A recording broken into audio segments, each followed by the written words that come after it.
በቀኝ በኩል ባለው ጭንቅላቷ ከበስተኋላ የደም የተቋጠረ ነገር ነው ያገኙት።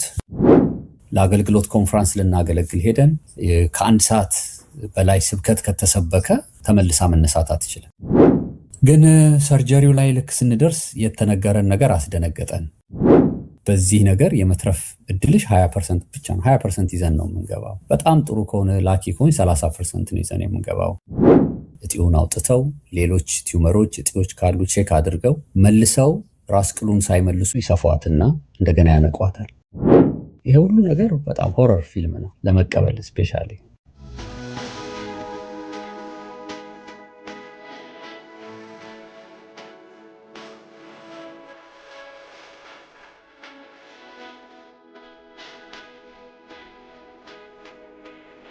እንኳን ደህና መጣ ጌታ ያውቃል ወንድማችን።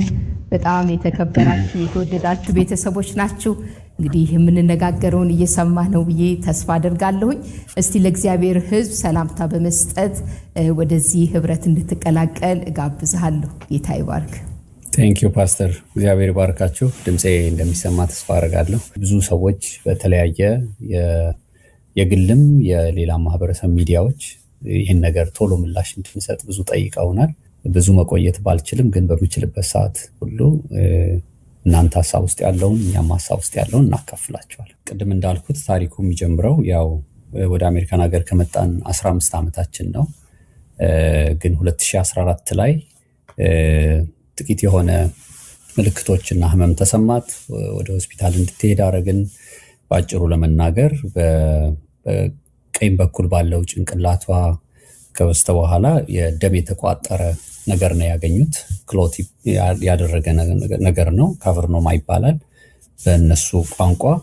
እና በጊዜው ቶሎ ከስትሮኩ እንድትድን ተደረገች። በዛ ጊዜም መራመድ እስኪያቅታት ድረስ ነገሮች በጣም ተስፋ የሚያስቆርጡ ነበሩ። በጊዜው የተሰጠን መፍትሄ ይህንን ክሎት ያደረገውን ያበጠውን ነገር ለማውጣት ነርቮቿን ዳሜጅ ያደርጋል። ስለዚህ የመራመድ የመናገር ሌሎች ነገሮቿን ሁሉ አፌክት ሊያደርግ ይችላል። ስለዚህ ባለበት ቢተው ግን በህይወት መኖር ትችላለች። ድጋሚ ስትሮክ እንዳይዛት ፕሬሸሮቿን ሌላውን ነገሮቿን ሁሉ ስትረሷን ኮንትሮል እያደረገች ብትኖር ይሻላል የሚለውን ምርጫ ወሰድን። ለእኛ ከባድ ነበር፣ ምክንያቱም ሙሉ ለሙሉ መዳን አልቻለችም። ምክንያቱም ያበጠው ነገር እዛ ነርቫ ላይ ተቀምጧል፣ ግን ማደጉ አይቀርም። ሲያድግ በኋላ የምንወስነው ውሳኔ ይሆናል ተባለ። በብዙ መንገድ ወሰንን። ግን ያለማቋረጥ ኤክሰርሳይዝ ማድረግ አለባት፣ ያለማቋረጥ ምግቧን ፕሬሸሮቿን ሁሉ መከታተል አለባት። እንዲህ እያለ ነው እንግዲህ 11 ዓመት የኖር ነው እና የዛን ጊዜ ልክ ተስፋ በሚያስቆርጥ ሁኔታ ውስጥ እጇም እግሯም ከዚህ በኋላ አይንቀሳቀስም በተባልንበት ጊዜ አንድ ሬማ የሆነን ወይም እምነት የሆነን ነገር እግዚአብሔር በሷ ውስጥ አስቀመጠ። ሁል ጊዜ ትለኛለች እኔ እንዳልኩ ሁሉ አላስታውስም ትላለች። ግን ያው ብዙ ነገር እኔ ሪኮርድ ስለማድረግ ሪኮርድ አድርጌያታለሁና የዛን ጊዜ ተስፋ ቆርጠን በቃ ከዚህ በኋላ አገልግሎታችን አቆመ ስንል ምን አለች? አይ እንደውም ከዚህ በኋላ ያለው አገልግሎታችን ይበልጣል። ልናገለግል ስንሄድ እኔ ዊልቸር ላይ ተቀምጬ ስዘምር፣ ምክንያቱም ድምፄ ምንም አልሆነም። ስለዚህ ብዘምር በጣም ብዙ ሰዎች እንደውም የበለጠ በዚህ ነገር ይባረካሉ፣ እግዚአብሔር የብዙ ሰዎችን ልብ ይነካል ብላ በቃ ድምፄ ተርፏል እግሬ የራሱ ጉዳይ የሚል ውሳኔ ስትወስድ እግዚአብሔር አስነሳት። እንደውም የቲቪ ፕሮግራማችን ሲጀመር ብዙ ተቀምጠን እናገለግላለን ብለን ነበር ያሰብነው። ካስታወሳችሁ ለረጅም ጊዜ ኤፒሶዶቻችን ቁጭ ብለን ቆማ ነበር የምታገለግለው። በኋላ ግን ያው ድካሞች እየመጡ የማይሆን ነገር ሲሆን ነው ሴታፓችንን አስተውላችሁት ከሆነ ከአንድ 6 ዓመት በኋላ ተቀምጠን ማገልገል ጀመረን። እነዚህ ሁሉ ቻሌንጆች ሰዎች አያውቋቸው ነበረ። ሌላው ትልቁ ችግር ምንድን ነው የሆነው? ለአገልግሎት ኮንፈረንስ ልናገለግል ሄደን ከአንድ ሰዓት በላይ ስብከት ከተሰበከ ተመልሳ መነሳት አትችልም። ምክንያቱም በየ20 ደቂቃው በየ15 ደቂቃው መንቀሳቀስ አለበት ሰውነት እና ቶሎ ሽንቱ እንደመጣ ሰው ለኮንፈረንስን በሄድበት ሁሉ ትወጣለች። ሰዎች አንዳንድ የጋበዙን ሰዎች የኪድኒ ችግር አለሽ ወይ ምናምን እያሉ ይጠይቃሉ። ግን አልነበረም፣ የግድ መንቀሳቀስ አለባት እና ረጅም መንገድ ስንነዳ፣ ረጅም ፍላይት ስንሄድ እነዚህ ሁሉ ቻሌንጆች ነበሩ። እግዚአብሔር ግን መልካም አምላክ ነው። ብዙ በእነዚህ ቻሌንጆች ውስጥ እንድንሆን አደረገን። ሌላው ለሌሎች ሰዎች ትምህርት እንዲሆን አንዳንድ ጊዜ ስትሄድ እግሯን ጎተት ታደርጋለች፣ እጇን ቢላታል እና የኛ ሰው ደግሞ ታውቃላችሁ የወፈረን ሰው ወፍራም ነህ፣ የቀጠነን ሰው ቀጭን ነህ ማለት ይደፍራል። እና ምንድነው እግርሽን የሚያስጎትትሽ ይላል እንጂ አጠያየቁ ራሱ ይነካል፣ እንትንን ይነካል፣ ህሊናን ይነካል። እነዚህ ሁሉ ቻሌንጆች ነበሩ። ግን እግዚአብሔር ይመስገን በዚህ ሁሉ ነገር ውስጥ አለፈች። ግን ባለፉት 2 ዓመት ግን ነገሩ እየከፋ መጣ። 3 ዓመትም ማለት ይቻላል፣ 2 ዓመት ከግማሽ እና በግራ በኩል ያለው ነገር እንደ በፊቱ የምታደርግለትን እንቅስቃሴ ሁሉ የሚቀበል አልሆነም እና በቃ ትክክለኛ ምርመራ ማድረግ ፈለግን። በጣም በዚህ ውስጥ ስማቸውን ጠቅሰን የማንጨርሳቸው ብዙ የሕክምና ባለሙያዎች ወዳጆቻችን ያላደረጉት ጥረት የለም። በብዙ መንገድ ሌላ ጊዜ እግዚአብሔር ቢፈቅድ ዶክመንት ስላደረግ ነው ሌላ ጊዜ የምናመሰግናቸው ቢሆንም በዚህ ሁሉ 11 ዓመት ውስጥ ከቤተሰብ ጀምሮ ወዳጅ ጓደኞቻችን፣ የቸርች ሰዎች፣ አካባቢያችን ሰዎች ብዙ ነገር ረድተውናል። ሚስጥራችንን የሚያውቁ ጉዳያችንን የሚያውቁ። አንድ ነገር ግን ሀፕን አረገ ዲሴምበር 2025 ላይ ብዙዎቻችሁ ታውቁት ይሆናል። አሁን ወደ ኢትዮጵያ ገብቷል። ስሙን ብጠቅስ በጣም ደስ ይለኛል። ዶክተር ወንደሰን እና ባለቤቱ ፋሲካ 2017 ላይ አንድ ሰርግ ላይ ተገናኝተን ስለ ብሩክታይት ጉዳይ ያውቃል። ኒውሮሎጂስት ስለሆነ ሐኪም ነው።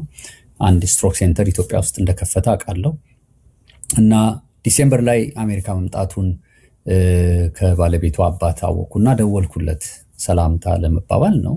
እና ግን አንድ ነገር አይቼ ነው እንትን ያረኩት የጠየኩት። በአንድ ደጃፍ የሚባል የዩቲዩብ ፕሮግራም አለ። አንዳንድ ጥሩ ቁም ነገሮችን በጣም ያስተላልፋልና እዛ ላይ አንዲት ኒውሮሎጂ የሆነች ዶክተር ትናገራለች እና ስለ አንድ ሕክምና ስትናገር በጣም ነገሩ ሳበን እና እሱን ለመጠየቅ ነው ዶክተር ወንደሰን ጋር የደወልንለት። ወንደሰን አዎ እንደዚህ አይነት ሳይንስ አለ፣ ልክ ነው፣ ግን ይሄንን ለመስራት በጣም ታማኝ የሆነ ወይም ለዚህ ፕሮፌሽን በጣም ብቁ የሆነ ሰው ማድረግ አለበት እና ያንን ለማድረግ ደግሞ ፊላደልፊያ ውስጥ አንድ ሐኪም አውቃለሁ አለ። እኛ ይሄንን ጥሪ የምናደርግለት ከፊላደልፊያ እንደሆነ ያወቀ አልመሰለኝም።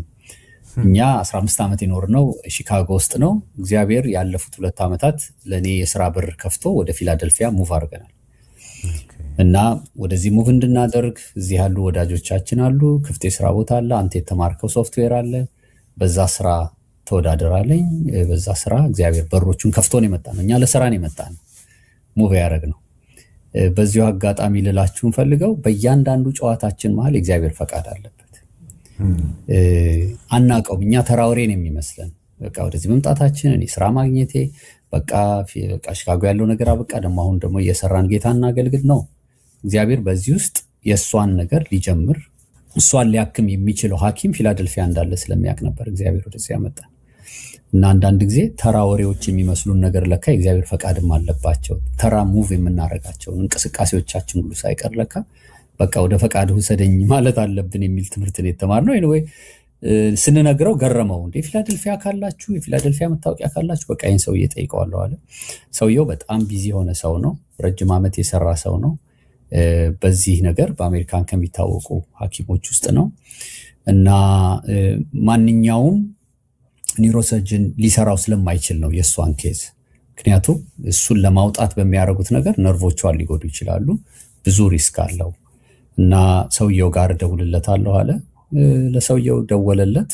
ሰውየው በጣም አጭር ቀጠሮ ሰጠን እና 2025 ላይ እንጸልይ የነበረው ጌታ ሆይ ይሄን እጥ ይዘን እኮ ወደ 2026 ልንሻገር ነው እባክህን ብለን ለምነነዋል ጌታ እና 2026 ሳይገባ 2025 ላይ ሰውየው ሰርጀሪ ሊያረጋት እንደሚችል የሰውየው ሚስት ኦፔራ ሲንገር ናት እና አንቺ ዘማሪ ነሽ፣ ወደ ዝማሬሽ እንድትመለሽ ይፈልጋለሁ ብሎ እግዚአብሔር ልዩ ሸክም ሰውየው ላይ ያረገበት እና በቃ ይሄን ሁሉ ነገር ስናይ በጣም ደስ አለን።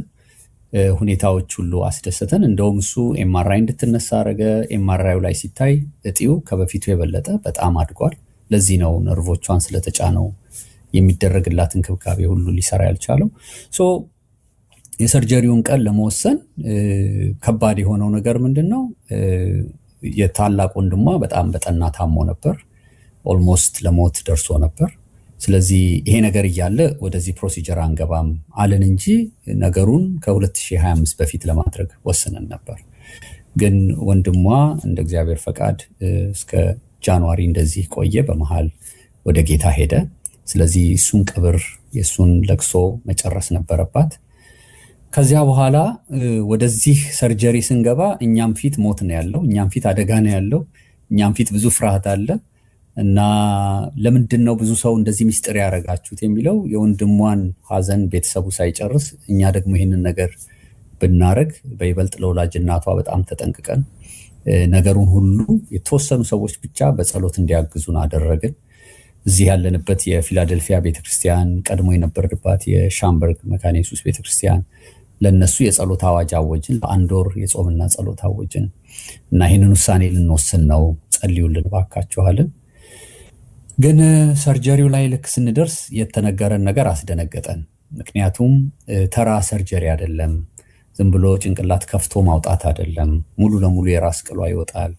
ከዚያ በኋላ ነው ትሪት የሚያደርጉት እና ሰውየው ሲነግረን በዚህ ነገር የመትረፍ እድልሽ 20% ብቻ ነው። 20% ይዘን ነው የምንገባው። በጣም ጥሩ ከሆነ ላኪ ከሆነ 30% ነው ይዘን የምንገባው። ላለመናገር ትቻለሽ፣ ላለመነሳት ትቻለሽ፣ ወይም ላለመቆም ትቻለሽ። ይሄን ሪስክ ትገቢያለሽ ወይ? ግን እኛ ካቨርኖማውን እናውጣዋለን። እጢው አትሊስት ይወጣል። ከዚህ በኋላ በህይወት የመቆየትሽን ነገር እና በፊት ወደ ነበርሽበት የመመለስ ነው እንጂ ሌላ ልናደርግልሽ አንችልም አሉ። በይበልጥ ይሄ የራስ ቅል የመውጣት ምናምን የሚለው ለኛ ሀገርም አይደለም ለሌላም ሰው እንጃ በጣም ከባድ ነበርና መወሰን አለባችሁ ተብለን ሁለታችን ነን እንግዲህ ቤተሰብ ከልጆቻችን ጋር እና ስጠይቃት እግዚአብሔር ከ2 ዓመት በፊት ወደዚህ ከተማ ያመጣኝ ይሄን ሰውዬ እንዳገኝ ነው። ይሄን ሁሉ ፕሮቫይድ አድርጎ እግዚአብሔር ሌላ ነገር አያደርገንም። ስለዚህ 11 ዓመት የጠበቁት የጸሎት መልሴን ፈርቼ አልቀበለውም፣ እቀበለዋለሁ አለች። እግዚአብሔር ያሳልፈኛል አለች። ሰውየው ደጋግሞ የእህቷ ባል ሐኪም ነው። በጣም ደጋግመው እንድናስብበት ያደረጉን ነበር። ሰርጀሪ ልታደርግ የገባሽ ቀን አንድ ነገር ጠዋት ልክ ቁርስ ይዤላት ስመጣ ዛሬ አንድ ነገር ትዝ አለኝ አለች። ምንድን ነው አልኳት። ትዝ ይልሃል ከመጋባታችን በፊት ለ3 ቀን ጾም ጸሎት ይዘን በጣም የምንወዳት ወደ ጌታ እንደሄደች በቅርብ ነው የሰማነው ጻድቅ የምትባል አንዲት እህት እንደዚህ አገልጋዮችን በጣም የምትንከባከብ ናት። እሷ ቤት ለ3 ቀን እንጸልይ ነበር። 3ኛው ቀን ላይ ምን እንዳረግ ትዝ ይልሃል አለች። ምንድን ነው ያደረኩት አልኳት። 2 ነጭ ወረቀት ይዘህ መጣ። ከዛ በኋላ ግርጌው ላይ እዚህኛው ወረቀት ላይ አንቺ ፈርሚ፣ እኔ እዚህኛው ላይ ፈርማለሁ አልከኝ። ከዛ በኋላ ፈረምን ሁለታችንም። የዛን ቀን የጸለይነው እንደ ከነገ ወዲያ ነው ሰርጋችን እና የዛን ቀን የጸለይነው ጌታ ሆይ የፈለከውን ጻፍ እዚህ ላይ እኛ ተስማምተናል ብለን ፈረምለት። እና ትዝ ይላል በጣም አስታወስኩት ነገሩ።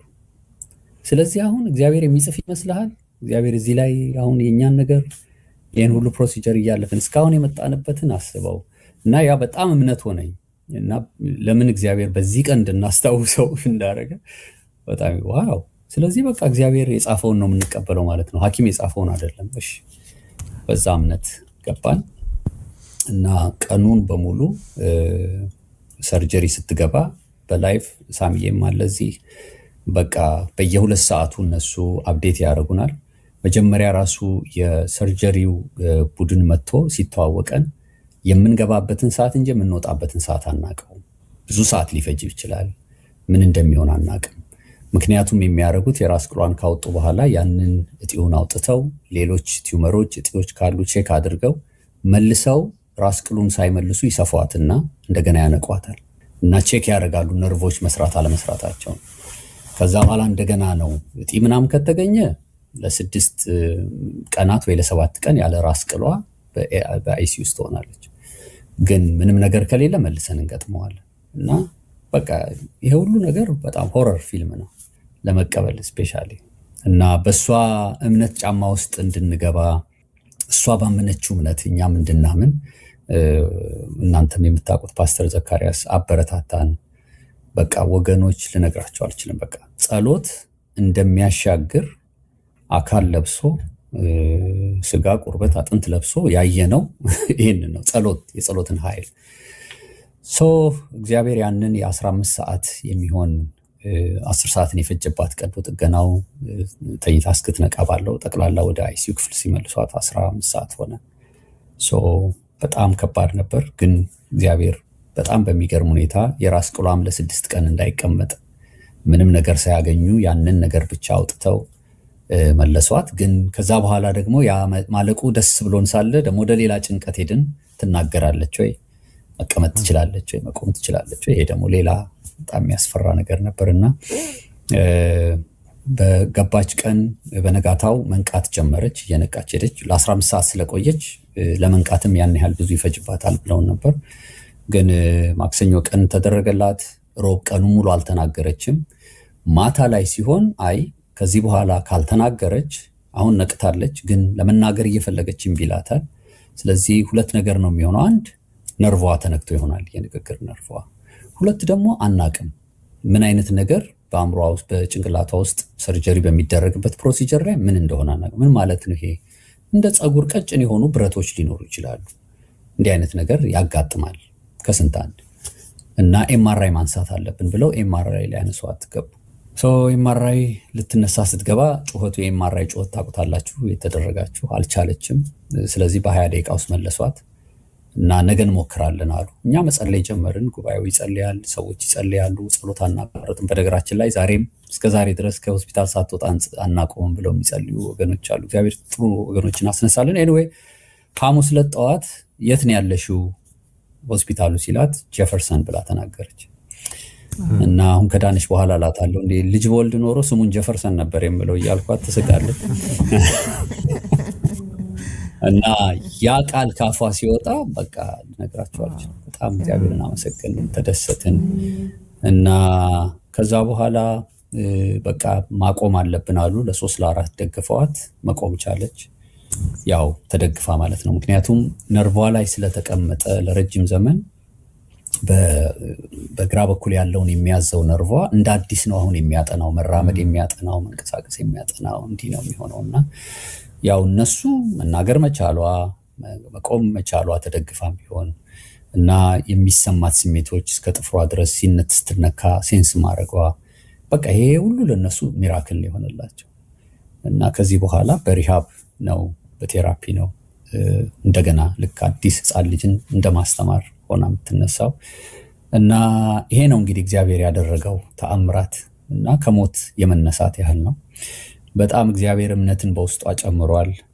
እንደውም ከትላንት ወዲያ እያወራኋት ሳስቃት ነበር።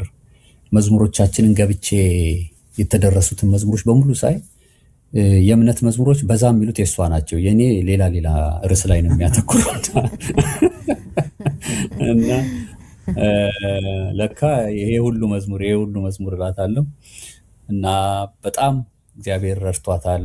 እግዚአብሔር እንደውም የደከመ ድምፅ ነበር፣ አሁን ግን እየበረታ ድምጿ ሄዷል። ከትላንትና ጀምሮ የገባችበት አዲሱ ሪሃብ ግን እዛው ሪሃብ ውስጥ ስቱዲዮ ያላቸው ቮካል ትሬኒንግ የሚያሰሩ እና ዘማሪ መሆኗን ደግሞ ሲያውቁ በጣም ተደስተው በቃ አንቺማ ሳትዘምሪልን ከዚህ ቤት አትወጭም እያሉ በጣም ኢንካሬጅ የሚያደርግ ትልቅ ሪሃብ ውስጥ ነው እግዚአብሔር እንድትገባ ያደረገው። በዚህ ሁሉ ውስጥ ግን በቃ አንዴ ከፍታ አንዴ ዝቅታ ነበር። ሰርጀሪውን ጨርሳ ወደ ሪሃብ ተላከች። ሪሃብ ውስጥ 10 ቀን ቆይታ በቃ ቤቷ ትሂድና ከቤት እናደርግላታለን፣ እዚህ ዋጋውን አትችሉትም ተባለን። ስለዚህ ወደ ቤት ተመለሰች እና እኛ ደስ አለን፣ ጌታን አመስግነን አንዳንድ ነገሮችን ለማድረግ ቁጭ በይ እዚሁ ብለናት ደስ ብሎን ስንሄድ የሆነ ጩኸት ድምፅ ሰሙ። እህቷና የኔ እህት ሮጠው ሲሄዱ ወድቃ ነበር። ምክንያቱም አእምሯ ማድረግ የምትችል ነው የሚመስላት፣ ግን ስትቆም ባላንስ ስታ ትወድቃለች። እና ግን የዛ ጊዜ ራሱ ጭንቅላቷን ቢመታት በቃ እና ጠላት ያን ያህል በቃ ከስር እየተከተለ ነገሯን ለማበላሸት ያላደረገው ጥረት የለም። እና በዚህ ምክንያት ነው ተመታል። ግን ኤምአርአይ ላይ ምንም ፍራክሽን አላዩ። ሂል እያደረገ ነው ሁሉ ነገር እና እግዚአብሔር ይመስገን። ምንም ይሄን ሁሉ ነገር እግዚአብሔር ነው በእውነት ያደረገው። እና አሁን ያለችበት መብላት መጠጣት ትችላለች። ያው በድጋፍም ቢሆን መነሳት፣ ለመራመድ መሞከር፣ እነዚህ ሁሉ ነገሮች ያው ረጅም ነው። እኛም አውቀን የገባንበት 1 ዓመት ሊፈጅባችሁ ይችላል፣ 8 ወር ሊፈጅባችሁ ይችላል። እግዚአብሔር ደግሞ የጻፈው ሌላ ሊሆን ይችላል። እኛ እግዚአብሔር የጻፈውን ነው። ያ ቅድም ያልኳችሁ ነገር እምነት የሆነ ያንን ያየ ነው። ለሐኪሙ መጨረሻ ላይ ይሄን ሁሉ ውጤት ሲያይ 70% በዚህ ኬዝ የሰራሁላቸው ሰዎች ካልጋ ላይ አልተነሱ። 70% አንቺ በጣም እድለኛ ሰው ነሽ፣ እነዛ ውስጥ አልገባሽም ነው ያላትና እግዚአብሔር ነው ያደረገው። የቅዱሳን ጸሎት ነውና ልክ ከነቃች በኋላ ያለችው አንድ ነገር ትዝ አለኝ አእምሮዬ ውስጥ። ይኸውልሽ እግዚአብሔር እኮ አተረፈሽ፣ እነዚህ ይታዩሻል ዙሙ ላይ ሁሉ ሰው ስላንቺ እየጸለየ ነው አልኳት። ከዛ ምን አለችኝ? ትዝ ይልሃል ሐዋርያት ሥራ ላይ ያዕቆብን አስሮ በመግደሉ ሄሮድስ ህዝቡን ደስ ያሰኘ ስለመሰለው ጴጥሮስንም ያዘው። በቤተ ክርስቲያን ግን አጥብቆ ስለተጸለየለት ጴጥሮስን የጌታ መልአክ አወጣው እና ወንድሜን ከጥቂት ወራት በፊት ጠላት ወሰደው። አሁንም እኔ ሊደግም ፈልጎ ነበር፣ የቅዱሳን ጸሎት ነው ያስጣለኝ አለችና ለኔ አሁን የተናገረችው ታሪክ ሳይሆን ሐዋርያት ሥራ ማስታወሷ፣ የጴጥሮስና ዮሐንስ ያዕቆብን ማስታወሷ ነው ለኔ የሚያስደስተኝ። እና እንዲህ አይነት ደግሞ ስብከት ማውጣቷ በቃ እግዚአብሔር አእምሮዋን መልሶታል። እውነትሽን ነው እንዳልሽው የቅዱሳን ጸሎት ነው እና አጥብቆ መጸለይን ለካ የቅዱሳን ርብር በቃ ልነግራቸው አልችልም። እና ዛሬ ልክ እሷን ደግሞ ቢሎቿን ለመክፈል የሚደረገውን ርብርብ የሚያህል የጸሎት ርብርቡ ልነግራቸው አልችልም። ራሱ አሁን በቃ ልንቋቋመው የማንችለው ነገር ነው እግዚአብሔር ያደረገው። እግዚአብሔር መልካም አምላክ ነው። እግዚአብሔር እውነት ነው ያገለገሉትን አይጥልም። ግን በዛ ሂሳብ አልነበረም የገባ ነው በእውነት ሁለታችንም። እኔ እንደው ራሴንም ለማመጻደቅ ሳይሆን እኔ ራሴ ዝግጁ መሆን ነበረብኝ ለዛ ለተባልኩት የ20% ዕጣ በቃ በዊልቸር እየገፋው ኖራለሁ የሚል ውሳኔ እኔም መወሰን ነበረብኝ። እሷም እቀመጣለሁ ብላ ለመወሰን ነበረባት። ምናልባት በጣም ልጆች ሆነን ነው የድናቁርት ቋንቋ ምልክት ቋንቋ የምንችለው ሁለታችንም። እንደውም ልጆቻችንን ሌላም ሰው ማታለል ስንፈልግ በቋንቋ ነው የምናወራው እና እሱን እያነሳን ልባክ በቋንቋ እናወራለን። የድናቁርት ቋንቋ እግዚአብሔር ያስተማረን ምናልባት ለዚህ ይሆን ምን ይታወቃል። እና እሱንም አላረገውም እግዚአብሔር እና ማውራት ቻለን፣ መነጋገር ቻለን። እግዚአብሔር በጣም መልካም አምላክ ነው። ያለችበት ሁኔታ ብቻ ይሄን ይመስላል። አይዶን ነው አርዘሜው ይሆን በደንብ ነግሬያችሁ አላውቅም። ጌታ ይባርካል።